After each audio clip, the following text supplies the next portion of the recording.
Et on s'intéresse donc sur Médiacité à des enjeux locaux, des enjeux qui sont souvent dans l'ombre des médias nationaux, un peu trop parisiens à notre goût.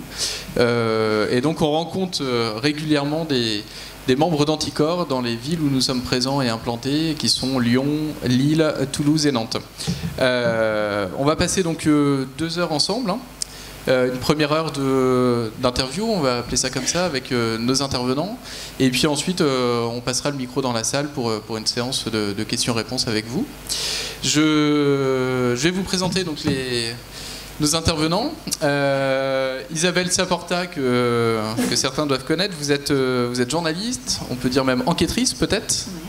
Vous avez publié un certain nombre de livres, alors je vais en citer quelques-uns. Vino Business, qui a été une plongée dans le monde, dans nos bouteilles et puis dans l'entre-soi du Bordelais notamment, qui vous a valu quelques inimitiés dans le secteur. Des procès, ouais, surtout. Et des procès. Ouais. Vous êtes aussi l'auteur du livre noir de l'agriculture, et je pense qu'on reviendra sur le thème de l'agriculture à la lumière de la loi alimentation et agriculture qui a été votée récemment.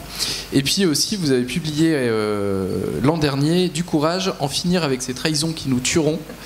Ça, c'est le sous-titre dans lequel vous abordez le poids des lobbies. Guillaume Courty, donc rebonjour. Vous êtes professeur de sciences politiques à l'université Lille 2. Vous êtes spécialiste des lobbies et vous avez publié un certain nombre de livres. Je vais en citer quelques-uns. Donc, le dernier en date s'appelle Le lobbying en France, invention et normalisation d'une pratique politique. Et vous avez publié il y a quelques mois dans Le Monde une tribune intitulée La Macronie, terre des lobbies, point d'interrogation. Il y a un troisième intervenant qui aurait dû être avec nous, qui s'appelle Sébastien Barle et qui s'excuse auprès de vous. Il n'est pas venu? Non, il n'est pas venu. Au train, lui aussi. Je sais pas. Non, il s'excuse pour des raisons personnelles, il ne peut pas être avec nous. Mais je voudrais quand même signaler l'initiative qu'il a cofondée avec d'autres et qui s'appelle Vigilob, Agir contre les lobbies, qui est à l'origine d'un manifeste co-signé par des élus, des journalistes, des lanceurs d'alerte et aussi des citoyens, tout simplement. Et donc c'est une initiative qui vise à donner du pouvoir d'action aux citoyens concernant la problématique et la problématique des lobbies. Voilà. On attaque. Alors, Jean-Christophe Picard m'a un peu piqué l'idée de l'accroche de l'ouverture, parce que je voulais aussi attaquer forcément avec l'actualité récente et la démission de Nicolas Hulot. Mais alors, je vais quand même utiliser ce prétexte pour entrer en matière. Voilà ce qu'a dit Nicolas Hulot, si je retrouve mes fiches, voilà. Donc au micro de France Inter, j'ai découvert la présence d'un lobbyiste qui n'était pas invité, donc dans le bureau d'Emmanuel Macron. C'est symptomatique de la présence des lobbyistes dans les cercles de pouvoir, c'est un problème de démocratie. Ce lobbyiste, c'est un certain Thierry Coste, qui a acquis depuis septembre une notoriété un peu plus forte que... Il était connu des cercles initiés, mais on va dire qu'il a une notoriété presque publique maintenant. Ce monsieur Coste est créateur d'une agence, Lobbying et Stratégie, au moins il ne se cache pas derrière d'autres mots. Il défend les intérêts des chasseurs, de la ruralité, on lui doit la réouverture des chasses présidentielles, en tout cas il s'en glorifie.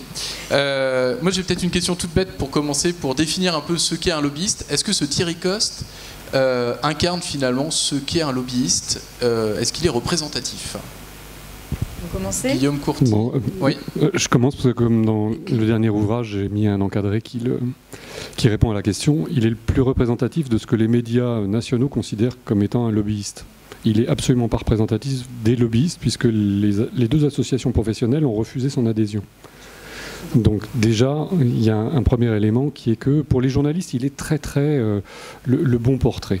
Il a les yeux clairs, il n'hésite pas devant les caméras à prendre une arme, il a un franc-parler, il dit ouvertement « je manipule les élus ».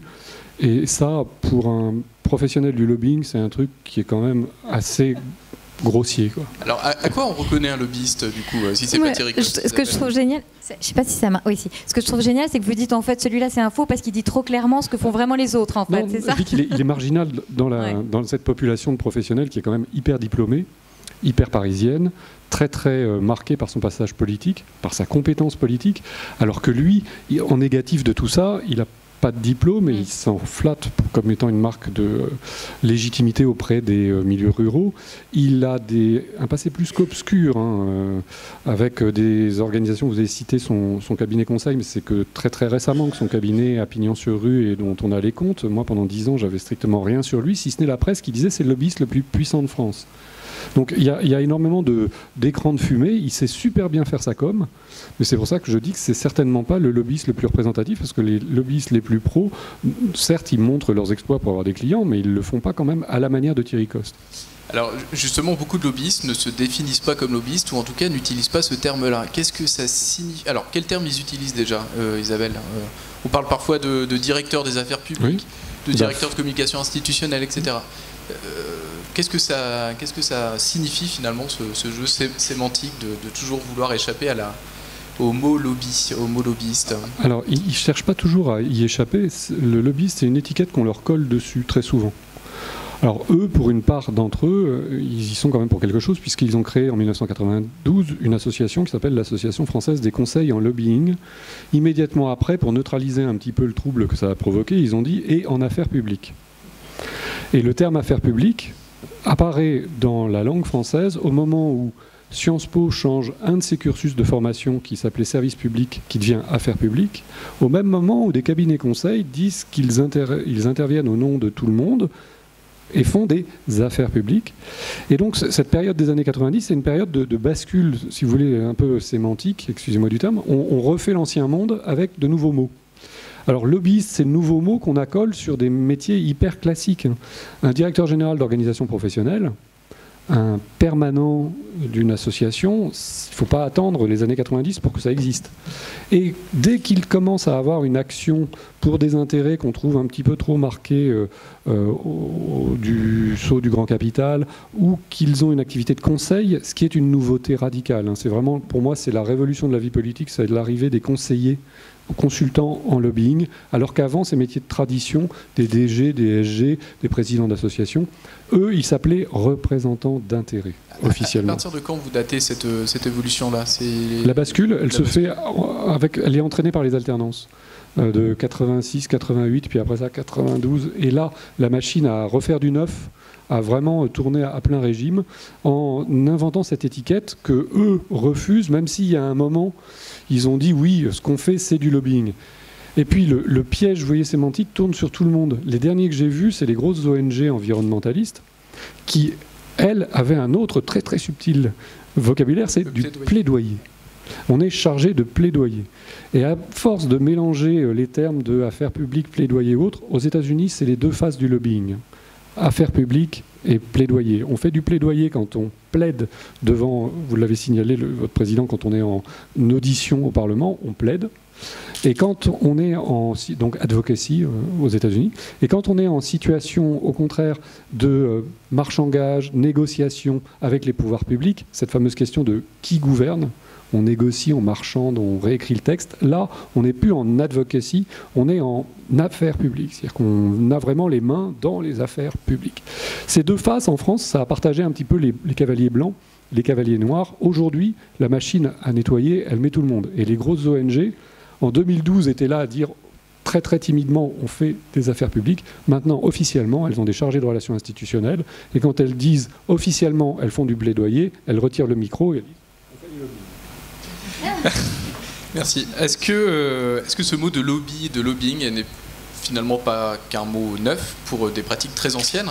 Vous avez signalé les associations, on pourrait aussi rajouter les syndicats, des groupements professionnels, etc. À partir de quand commence le lobbying? Et pour prendre quelque chose de concret, dans le monde de l'agriculture, par exemple, que vous connaissez particulièrement bien, la FNSEA, par exemple, lobby ou pas lobby? La Confédération paysanne, c'est un lobby également? Bon, pour moi, il y a c'est mon tropisme de gauchiste, sûrement, mais si vous voulez, pour moi, il y a une vraie différence entre, au fond, ceux qui se battent pour l'intérêt de tous, c'est l'intérêt public, et ceux qui se battent pour des intérêts privés. Donc c'est peut-être un peu, moralisateur, mais je pense que c'est quand même la ligne de démarcation. Et quand vous prenez la FNSEA, par exemple, c'est vrai qu'à partir du moment...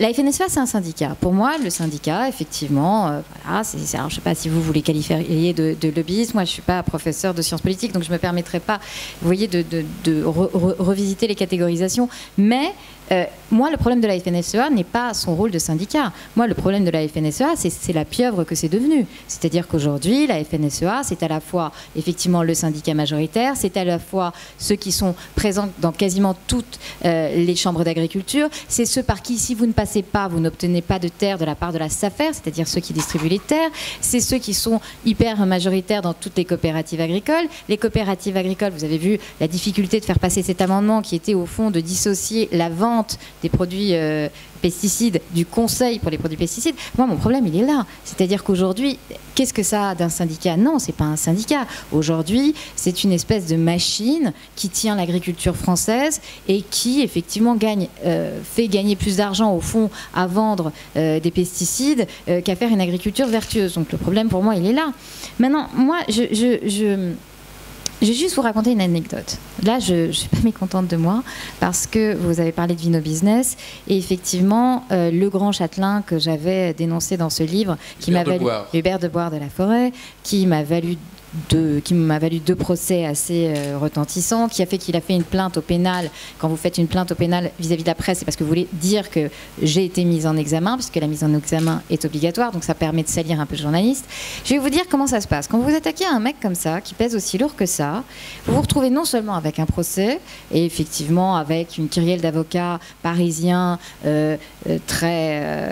ayant pignon sur rue, et vous vous retrouvez aussi, ça c'était quand même la première fois de ma vie que ça m'arrivait, avec Stéphane Fuchs, le patron de Havas Worldwide, qui s'occupe de la communication de crise de ce monsieur.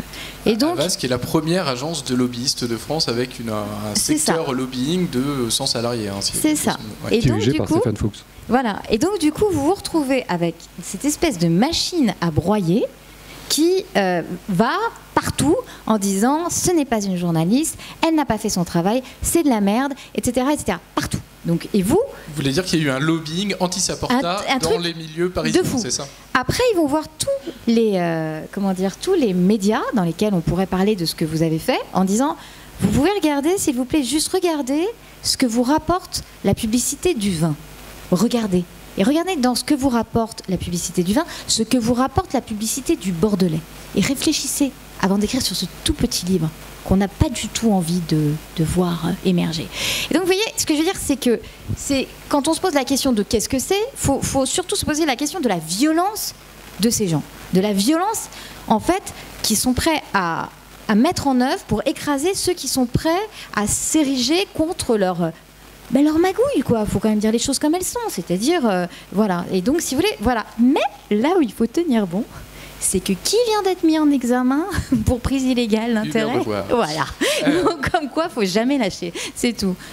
Alors, je viens à la question de cette table ronde qui est comment les lobbies font la loi.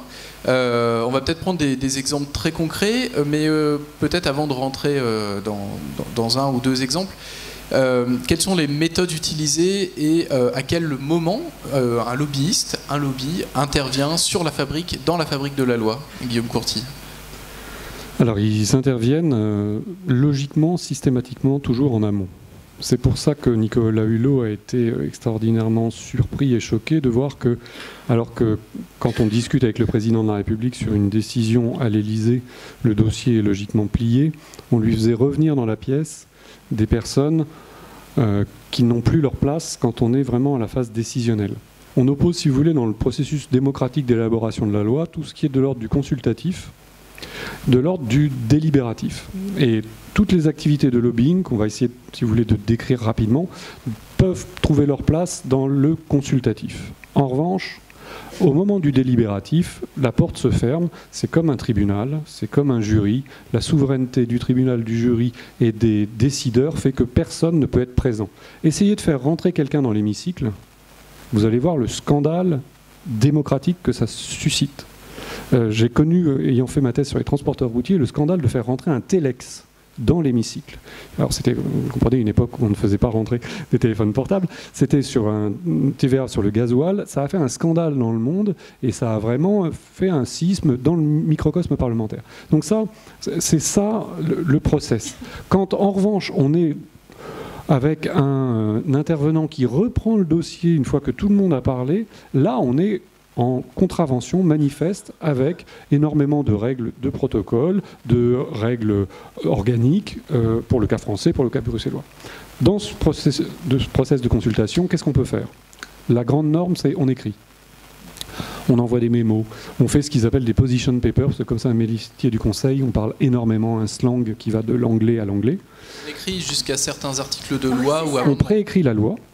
On l'a préécrit, mais on l'a préécrit également souvent sous commande des pouvoirs publics. C'est-à-dire que là, il faut aussi parfois comprendre que les pouvoirs publics sont en situation de dépendance à l'égard de ces personnes. Je vous donne un exemple en campagne présidentielle, puisque vous avez cité la plateforme d'Anticor. En campagne présidentielle, lors des primaires, ce ne sont pas les lobbyistes qui vont chercher les candidats, c'est les candidats qui vont chercher les lobbyistes pour dire « filez-moi des idées ». Et donc là, le processus de fabrique, il est complètement inversé.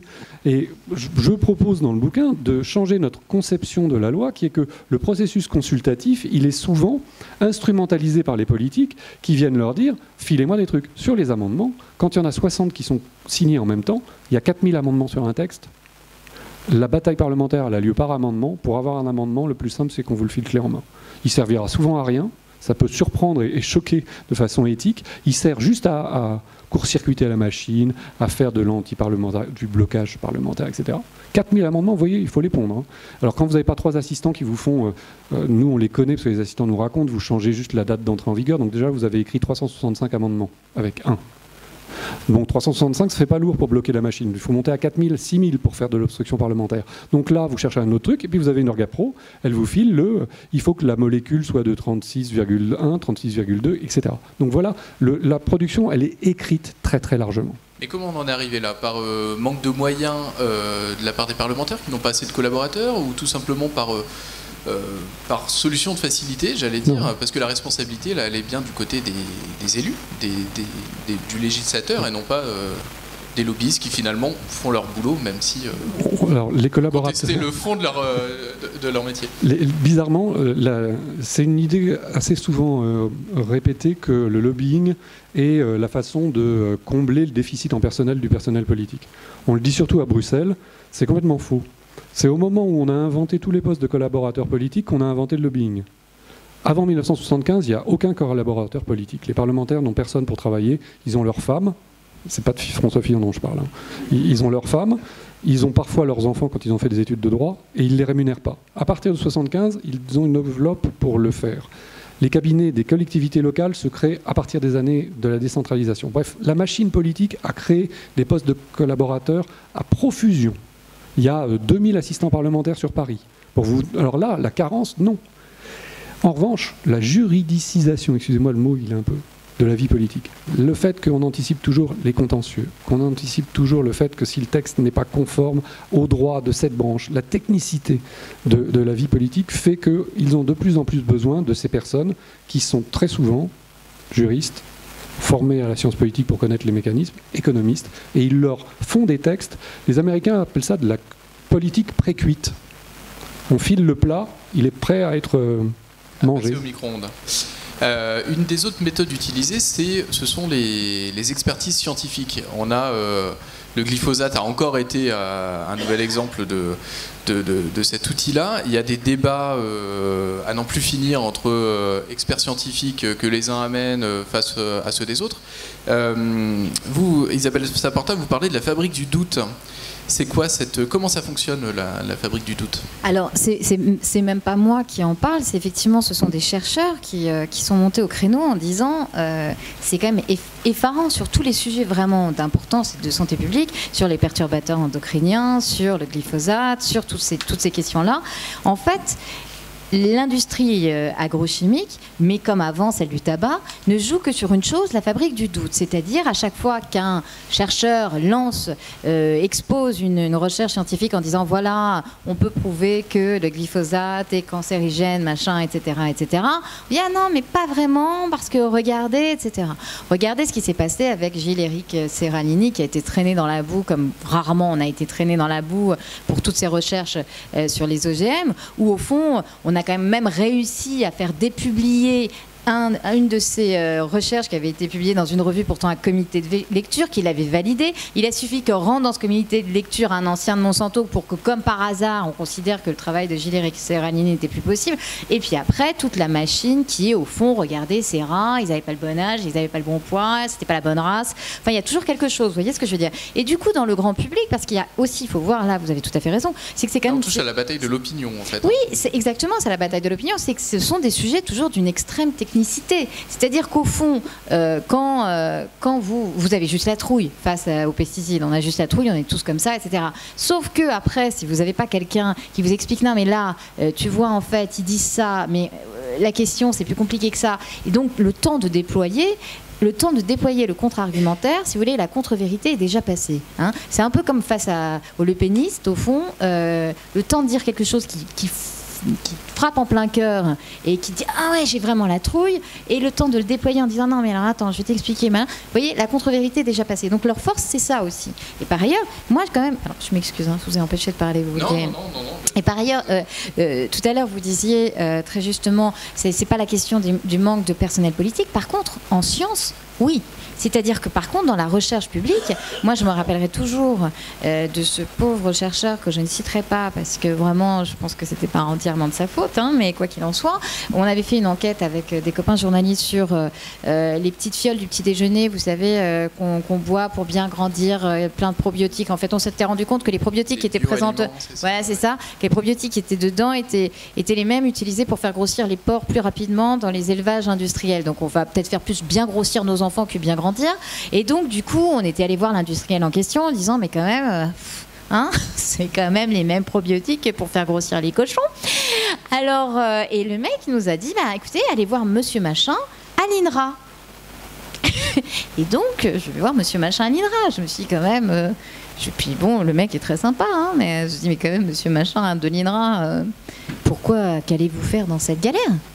Et là il me regarde, il me dit vous voyez tous ces gens qui travaillent ici? Vous voyez, voilà, toutes les recherches. Bon, bah écoutez, voilà, il y a 20 ans, la dotation que me donnait l'INRA me servait à payer tout le monde. Aujourd'hui, elle me permet juste, et là, il actionne l'interrupteur, à payer l'électricité. Donc, effectivement, j'ai pas fini de faire des ménages pour les industriels, même si ça ne me plaît pas beaucoup. Donc, on est là-dedans. Donc, le lobbying profite de la faiblesse, de l'affaiblissement des pouvoirs publics. Ah, bah ça, c'est certain. C'est certain. Dans cet exemple-là. Il y a aussi une autre possibilité pour comprendre le phénomène, c'est que ils utilisent une des faiblesses quasiment génétiques de la politique, qui est de toujours prendre parti. Et ils le font en instrumentalisant la science. Mais ils font exactement comme font les partis politiques. Simplement, ils le font de façon peut-être pour nous plus choquante parce que ça n'est pas enrobé d'un discours programmatique. Mais je vous prends un exemple. Il y a un dossier que j'ai suivi, c'est le dossier que j'appelle le dossier saumon.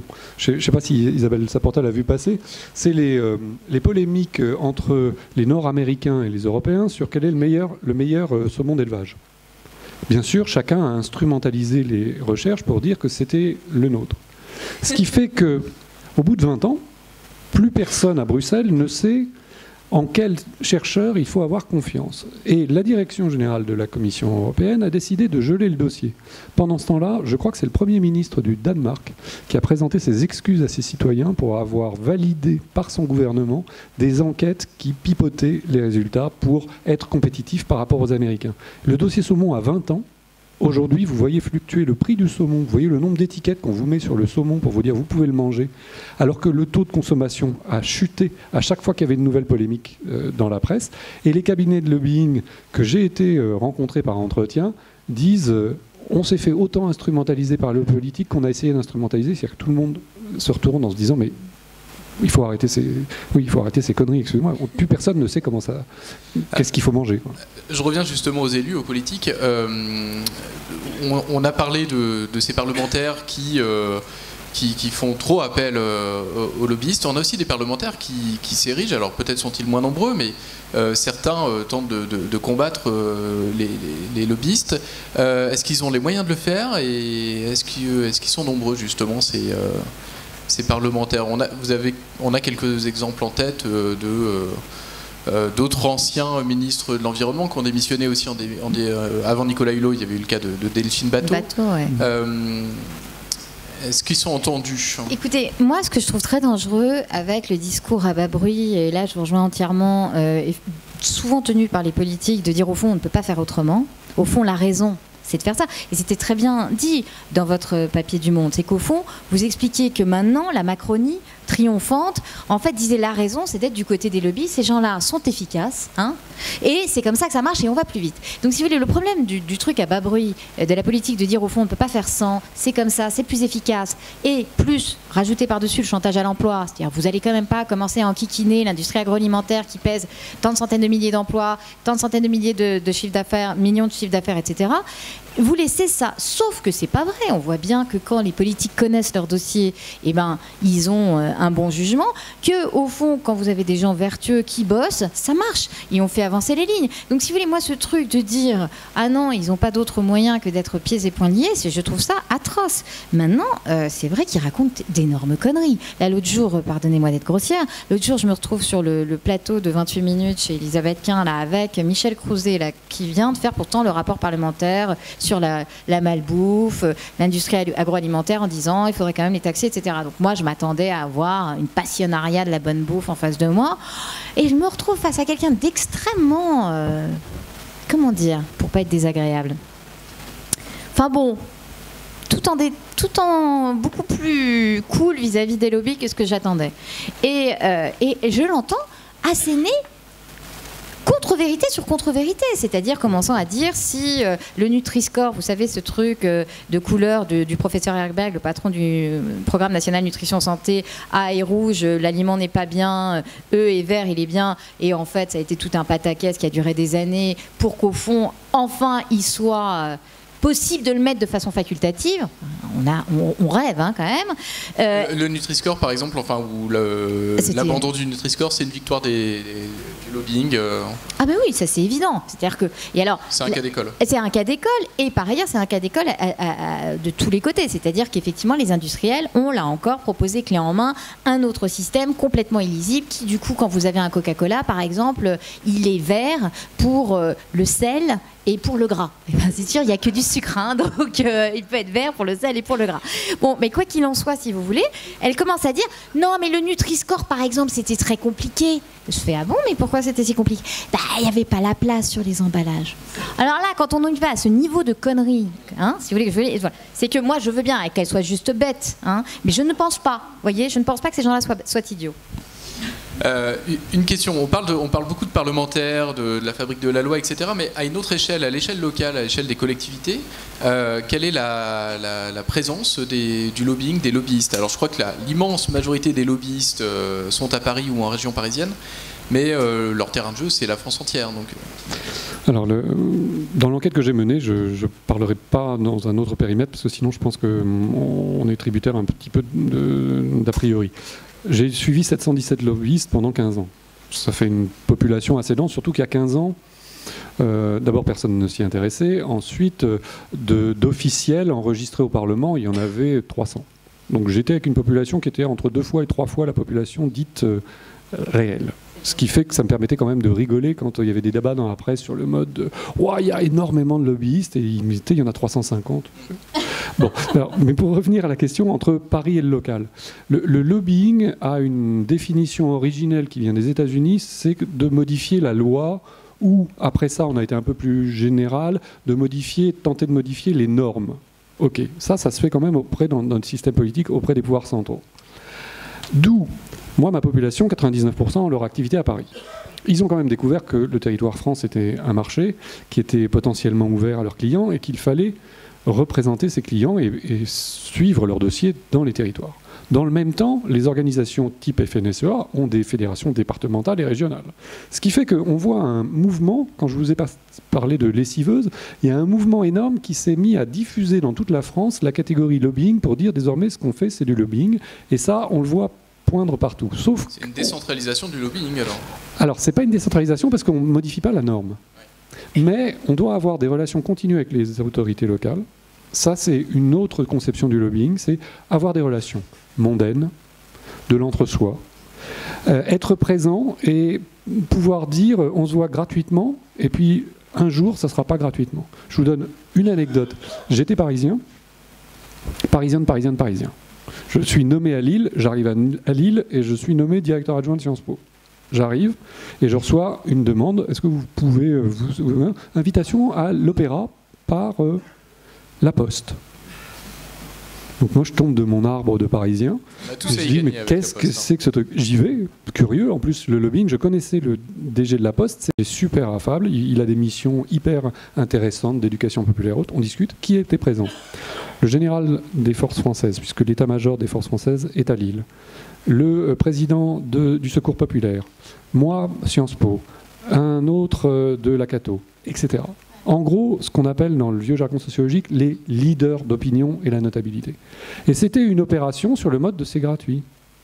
Alors là, vous voyez, on est sur quelque chose qui va avoir un effet. C'est après ça, pour ça qu'un Stéphane Fuchs arrive et puis flingue partout la crédibilité de la journaliste, c'est qu'ils se servent de leur entre-soi et de leur emprise sur le système politique. On a bien une emprise locale, mais le local et le national, parfois, c'est deux facettes.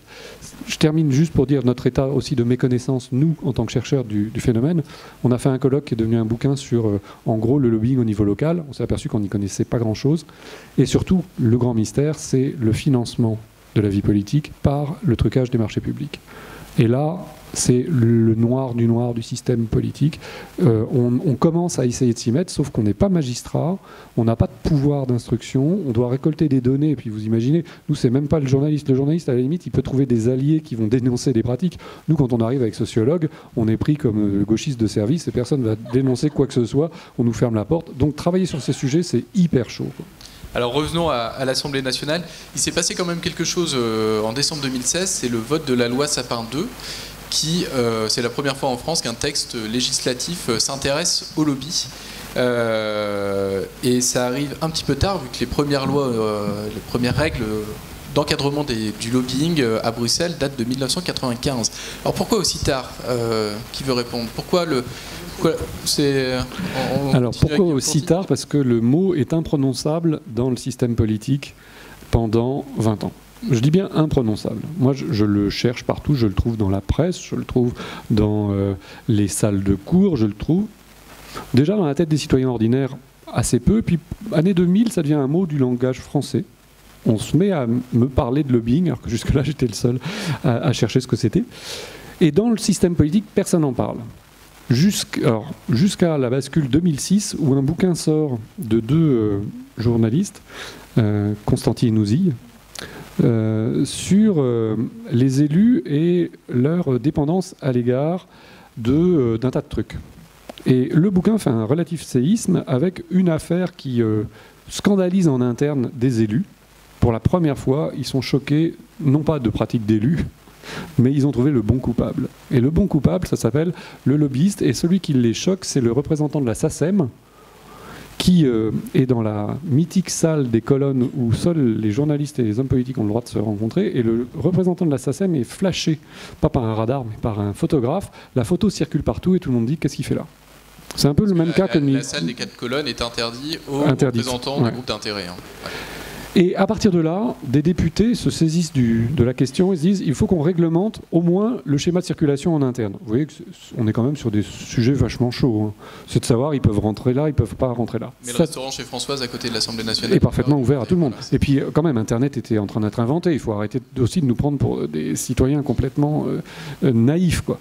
Donc 2009, première réglementation, on crée un badge, on demande de s'enregistrer pour rentrer dans les locaux. 2011, on crée un déontologue qui doit imposer aux parlementaires de déclarer leurs cadeaux, etc. les parlementaires ne remplissent pas leurs cadeaux, ne déclarent pas leurs cadeaux. Ça veut dire juste je vous coupe là-dessus sur cette question des cadeaux, qu'on considère qu'il est normal qu'un parlementaire reçoive des cadeaux si on les au-dessus de 150 € il faut les déclarer. Au-dessus de 150 € d'ailleurs en termes de valeur. Mais j'ai enquêté pendant 6 mois sur le courrier des parlementaires, j'ai pas vu non plus énormément de cadeaux. Il y a aussi du truc, c'est que les dessous de table haute, c'est pas le truc qui passe officiellement par la boîte postale de l'Assemblée. Les choses sont un peu plus subtiles. Quand il y en a, mais ça, on ne les voit pas. Je termine juste, si vous voulez, sur cette affaire de comment ça remonte. Donc 2006, un buzz à l'interne. 2009, ils croient régler le problème avec une réformette de modification des règlements des assemblées AN, Assemblée nationale, Sénat. Et puis arrive l'affaire Cahuzac. Et puis arrive notre cher ministre qui a visiblement des problèmes avec ses déclarations d'impôts et qui a une phobie bureaucratique. Et arrive le rapport de la haute autorité, le tout sur le même bureau de François Hollande, avec un classement international de Transparency qui dit la France est 23e pays en taux de corruption. Et là, François Hollande est le premier héros de l'histoire, excusez-moi, j'ai rien ni pour ni contre, c'est le premier à dire il y a un problème avec le lobbying. Et il le fait dans sa déclaration de vœux, et il dit à Sapin, go. Et là, la France, qui était considérée comme un pays arriéré, qui était même incapable de faire du lobbying parce qu'on est infoutu d'avoir les Jeux Olympiques, on est mauvais à Bruxelles, etc., on devient le champion international de la loi qui est pratiquement la plus complexe et on va pouvoir en discuter si vous voulez, pas la plus aboutie, on va pouvoir aller beaucoup plus loin, mais qui est une loi, alors que beaucoup de pays n'ont même pas de dispositif législatif, qui crée un registre national pour toutes les affaires et pas uniquement dans une chambre, et qui crée un délit avec une peine et qui l'inscrit dans la pénalisation de la vie politique. Là, vous voyez, moi, il ne s'était rien passé pendant 25 ans, et en 2 ans, on bascule quand même dans quelque chose qui désormais fait qu'on peut en discuter publiquement. Et je termine, le dernier truc, débat parlementaire de la loi Sapin, il y a un parlementaire qui intervient, il dit « Mes chers collègues, on peut employer le terme entre nous ?» Fermez le banc. Bon, cette loi n'a pas empêché les lobbies d'être à l'œuvre depuis. Et par exemple, si on revient sur la loi agriculture-alimentation, qu'est-ce que vous avez observé, vous, comme méthode utilisée par les lobbies ? Moi, ce que je trouve très intéressant dans ce que vous venez de dire, je m'excuse, je fais une toute petite digression, c'est qu'au fond, moi, ce que je trouve même un peu flippant, pour tout vous dire, c'est qu'au fond, plus on légifère, plus on essaye de quadriller les choses, plus on se rend compte qu'on ne quadrille pas les bonnes choses, si vous voulez.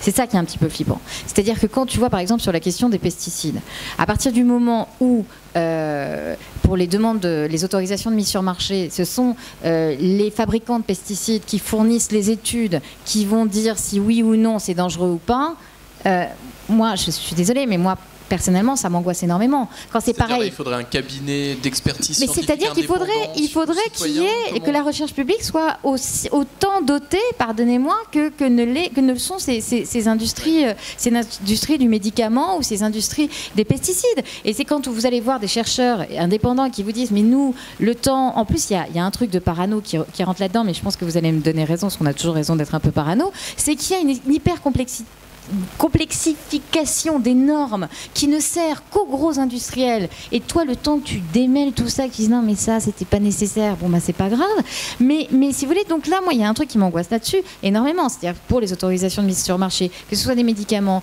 que ce soit des produits pesticides, c'est l'industrie qui fournit les études nécessaires. Donc ça déjà, tu peux faire ce que tu veux, si t'as pas une contre-recherche publique qui est capable de vérifier au fur et à mesure, on est foutu. Pour moi, hein, je veux dire, ça c'est déjà la première chose, non vous êtes d'accord, hein, qui est super angoissante. Après, on regarde jamais du bon côté, c'est-à-dire qu'effectivement, sur ces histoires de... Enfin, on regarde jamais du bon côté. Il faut voir la pression qui est faite aussi aux politiques. Moi, je vois bien sur la loi... Prenons la loi des États généraux de l'alimentation. Bon, États généraux de l'alimentation. Que c'était pompeux, que c'était dit pour dire qu'on allait tout remettre à plat, quoi. Bon. Déjà, rien que tu regardes ça, les États généraux de l'alimentation, c'est une idée du lot, d'accord ? Bon, poum, débarqué au bout de 3 semaines, il le file à qui ? À travers le ministre de l'Agriculture. Donc, Hulot a cette super idée, il le file à travers. Les ministres de l'Agriculture, voilà, de tout temps, hein, ça, je m'excuse d'être aussi... bon, voilà, ça c'est mon truc de journaliste, moi je ne suis pas chercheur, donc j'ai le droit d'être plus à l'emporte-pièce. Bon, par exemple, pour le Nutri-Score, le FOL est monté au créneau 15 fois pour dézinguer le Nutri-Score, et il faisait pression sur qui ? Sur Marisol Touraine, qui était la ministre de la Santé de l'époque, parce que voilà, c'est comme ça. Aujourd'hui, on est dans un monde idéal, le ministère de la Santé serait plus fort que le ministère de l'Agriculture. Aujourd'hui, ce n'est pas le cas. Hein. Et là, on en revient toujours à la responsabilité de l'élu qui choisit d'écouter finalement, de prêter son oreille davantage au lobby. Mais à sa décharge, quand vous avez des industriels qui vous disent, voilà, soit tu fais ce que je te dis, soit l'usine sera fermée, les emplois vont disparaître. Le chantage à l'emploi, c'est quelque chose qui fonctionne très bien. Moi, je l'ai vu partout. Quand vous avez le grand groupe laitier, le fameux grand groupe laitier qui a été, qui s'est retrouvé dans des histoires de lait infantile contaminé, hein, voilà, qui dit, écoutez, là, vous arrêtez de nous faire chier parce que sinon cette usine-là, on la ferme. Qu'est-ce que je veux dire? Moi, je trouve ça inacceptable. Mais il faut entendre la pression qu'il y a en face aussi. Hein, je veux dire, voilà, et c'est comme ça qu'on se retrouve, comme vous le disiez tout à l'heure avec beaucoup de justesse, dans des projets absurdes. Des projets absurdes, mais dont on vous dit, ils sont absurdes, mais ils sont créateurs d'emplois. Notre-Dame-des-Landes, là, le truc qu'ils sont en train de nous faire autour de la rocade de Strasbourg, qui n'a aucun sens non plus, ils vont nous dire la même chose. Ah, mais attendez, c'est des emplois, c'est machin, c'est truc, quand le BTP va, tout va. Voilà. Vous aurez Christiane Lambert, la patronne de la FNSEA, qui va monter au créneau en disant, il y a déjà un tiers, voire la moitié des agriculteurs qui gagnent 350 € par mois, vous voulez les agonir encore plus que ce qu'ils sont aujourd'hui. Qu'est-ce que vous voulez que je dise? Il y a ça aussi comme pression en face. Peut-être une dernière question avant de laisser la parole à la salle. Qu'est-ce que, à vous écouter, on en vient à la conclusion, qu'est-ce qu'on peut faire? Comment un citoyen lambda peut agir face au lobby, peut aussi interpeller ses élus sur ces questions-là? On peut peut-être y répondre en regardant ce qui se fait dans d'autres pays, et j'allais dire peut-être aux États-Unis, en Amérique du Nord, où la question des lobbies, l'encadrement des lobbies et du poids aussi de ces lobbies est plus ancien. Comment aux États-Unis, au Canada, on essaye de réguler, de contrecarrer l'influence et le poids des lobbies? Alors, dans ces deux pays, il y a en effet une antériorité assez intéressante, avec un recul historique où on a énormément d'enquêtes, énormément de suivi. Pour le cas américain, qui est le premier cas qui a réglementé, on est quand même sur une autre planète. Parce que quand ils ont réglementé le lobbying, ils ont réglementé en même temps le financement de la vie politique. Et c'est quand même l'hypocrisie française qui est que depuis les lois de financement de la vie politique, on a retiré aux personnes morales la possibilité de financer les partis politiques.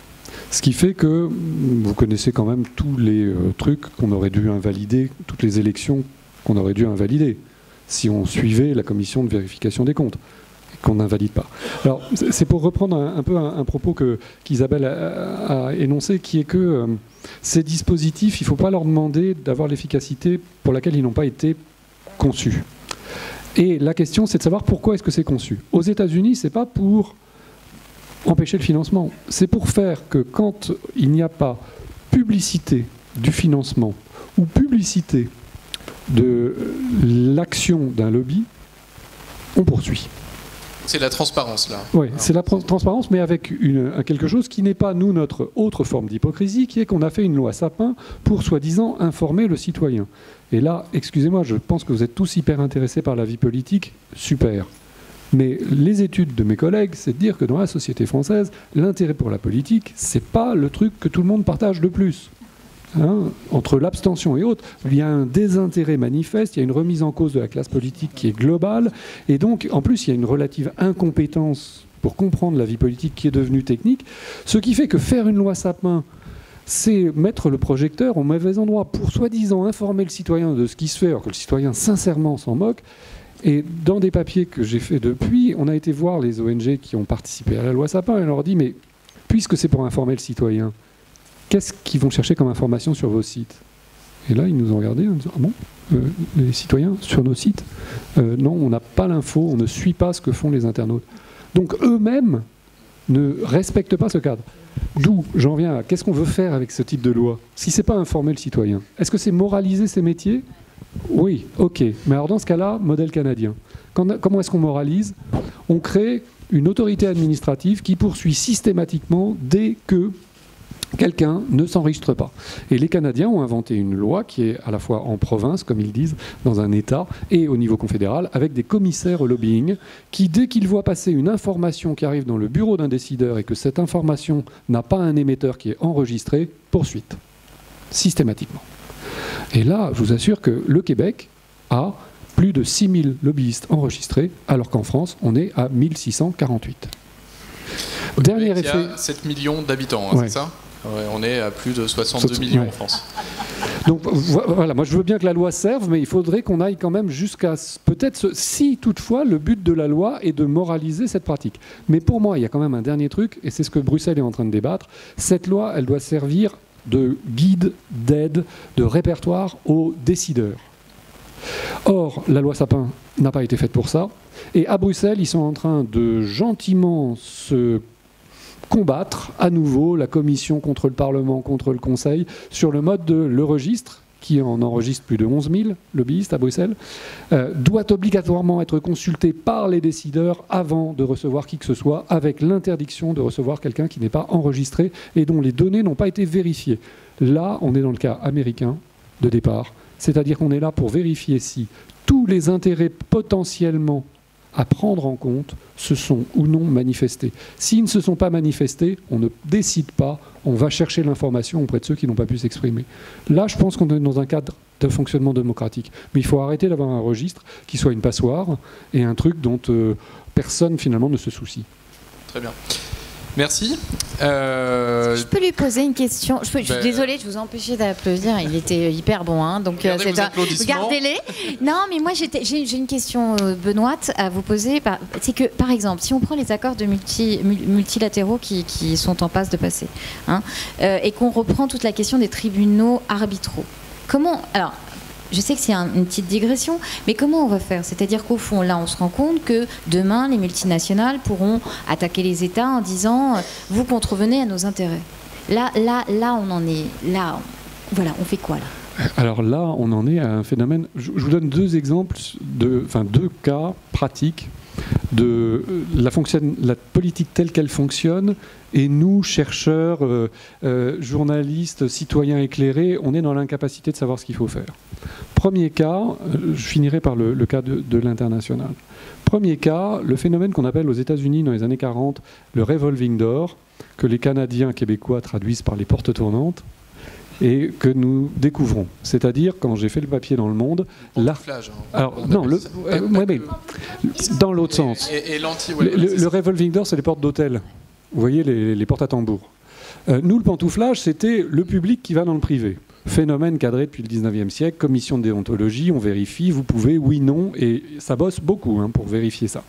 Sauf qu'on voit arriver un nouveau phénomène qui est l'arrivée dans le public de personnes qui viennent du privé ou de hauts fonctionnaires qui sont passés. C'est pas nouveau. Raffarin. Quelques exemples. Le Premier ministre. Le Premier ministre qui est passé chez Areva. La conseillère de Macron agricole qui était dans une vitrine du vin, etc. C'est pas nouveau. Raffarin a dirigé le cabinet CRIF Consultant pendant 8 ans avant d'être Premier ministre. C'est pas nouveau. Mais ce qui est nouveau, c'est de voir ce phénomène complet. Or, juridiquement, on a réglementé une moitié de la circonvolution des portes, pas l'autre moitié. Et là, il y a, à mon avis, une vraie piste à explorer. Deuxième élément, c'est le jeu, la transnationalisation de la vie politique. On prend ce terme un petit peu compliqué. Vous allez nous parler de Manuel Valls. Non. Je vais vous donner un exemple. J'étais au Québec, 6 mois, et je bosse avec les étudiants, donc ils sont quand même de culture nord-américaine. Et on fait des Skype avec des consultants à Washington. Et je tombe à Washington sur un consultant que j'avais observé et je l'avais eu en entretien en France. Il était passé à Washington, donc déjà, c'est quand même hyper nouveau. Des consultants français dont on considérait qu'ils étaient nuls en lobbying, qui deviennent...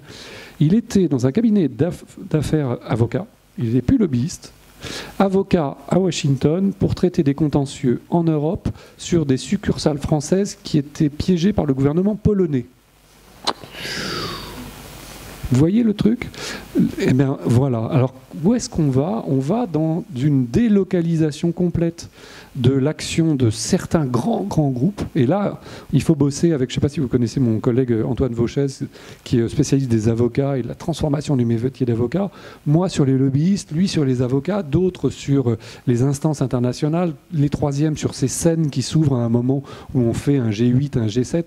Il y a énormément à revenir parce que l'action, elle n'est plus ni parisienne, parisienne, ni bruxelloise, ni locale. C'est des jeux à 5 bandes qui sont en train de se jouer. Ça devient d'une complexité. Mais devant les étudiants qui étaient médusés, cet avocat ex-lobbyiste expliquait qu'il avait l'impression d'œuvrer pour défendre l'intérêt général des Français. Merci. Ça y est, vous pouvez applaudir.